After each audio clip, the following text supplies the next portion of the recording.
Kuna msemo unaosema ukweli unaweza kufichwa kwa muda tu, lakini hauwezi kusikwa milele. Huo ndio msemo unaoendana na maisha halisi ya mwanaharakati, mwalimu na mwanamapinduzi aliyejulikana kwa jina la Walter Rodney. Katika miaka 1970 kwenye chuo kikuu cha Dar es Salaam UDSM, alitokea profesa mmoja aliyewavutia wanafunzi na wananchi kwa uwezo wake mkubwa wa kuelezea historia na kupigania haki za wanyonge. Jina lake lilikuwa ni Walter Rodney, raia wa Guyana, taifa lililopo Amerika ya Kusini. Rodney hakuwa profesa wa kawaida. Alikuwa ni mtu aliyeamini kuwa elimu si tu kukaa darasani pekee, bali ni silaha ya kupambana na ukandamizaji. Alikuwa amepata shahada ya uzamivu, yani PhD, katika historia ya Afrika kutoka chuo kikuu cha London nchini Uingereza. Elimu hiyo ilimjenga kuwa sauti ya waliokosa sauti na mtetezi wa Afrika dhidi ya mifumo ya kikoloni na hata unyonyaji. Safari yake ya harakati ilianza katika chuo kikuu cha West Indies nchini Jamaica. Huko alikosoa vikali serikali kwa kuendelea kulinda maslahi ya matajiri na mataifa ya magharibi, huku wananchi wa kawaida wakisaulika kabisa. Alizunguka mitaani, kwenye vijiwe na mikusanyiko ya watu, akiwaelimisha historia yao. Kadri sauti yake ilivyozidi kusikika, ndivyo ilivyozidi kuwatia hofu watawala. Serikali ya Jamaica iliamua kumfukuza nchini humo, ikihofia kuwa mawazo yake yangewasha moto wa mapinduzi. Lakini kama wasemavyo wahenga, ukimfukuza simba porini, kamwe hujamzuia kunguruma. Baada ya kufukuzwa tu, maandamano makubwa yalizuka nchini Jamaica.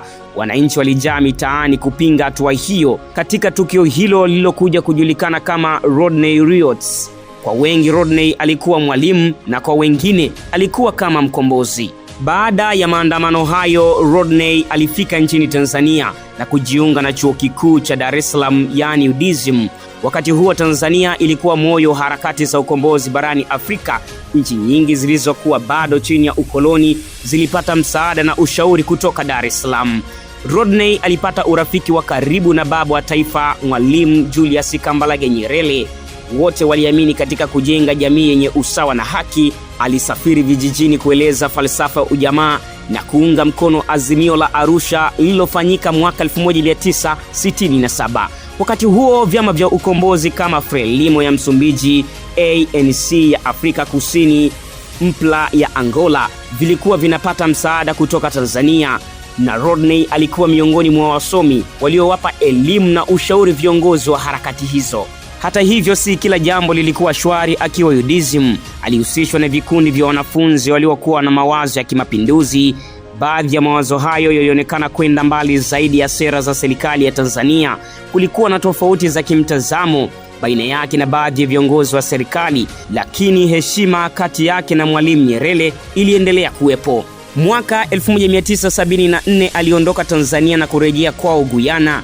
Huko aliendelea kuandika na kufundisha, na moja ya kazi zake maarufu zaidi duniani ni kile kitabu cha How Europe Underdeveloped Africa, ambacho kilichambua namna ya mataifa ya Ulaya yalivyochangia kudhoofisha maendeleo ya Afrika kwa karne nyingi.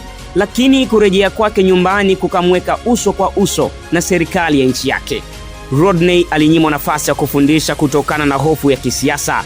Badala ya kunyamaza, yeye alihamia kwenye siasa za upinzani na kuunda chama cha Working People Alliance, WPA. Lakini kadiri umaarufu wake ulivyozidi kuongezeka, ndivyo alivyokuwa mwiba kwa watawala. Inasemekana serikali ilitumia vyombo vya usalama kufuatilia mawasiliano ya wapinzani.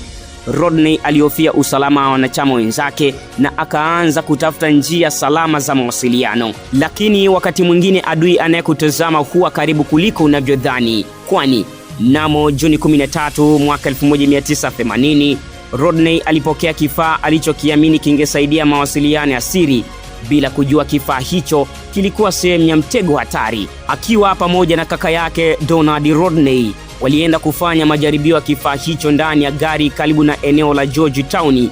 Ghafla mlipuko mkubwa ulitokea, moshi ukatanda angani na gari likaharibika vibaya. Walter Rodney akafariki papo hapo akiwa na umri wa miaka 38 pekee, na ndugu yake Donald Rodney alinusurika na baadaye akasimulia hayo yaliyotokea. Kifo hicho kilishtua Guyana na dunia nzima. Serikali ikakana kuhusika na tukio hilo, huku ikitoa maelezo tofauti kuhusu chanzo cha mlipuko huo. Lakini familia ya Rodney na wanaharakati wengine hawakuridhika kabisa. Kwa miaka mingi waliendelea kudai uchunguzi huru ufanyike. Waligonga milango mingi bila mafanikio. Wakapaza sauti zao mara kwa mara wakiamini kuwa ukweli bado ulikuwa umefichwa gizani.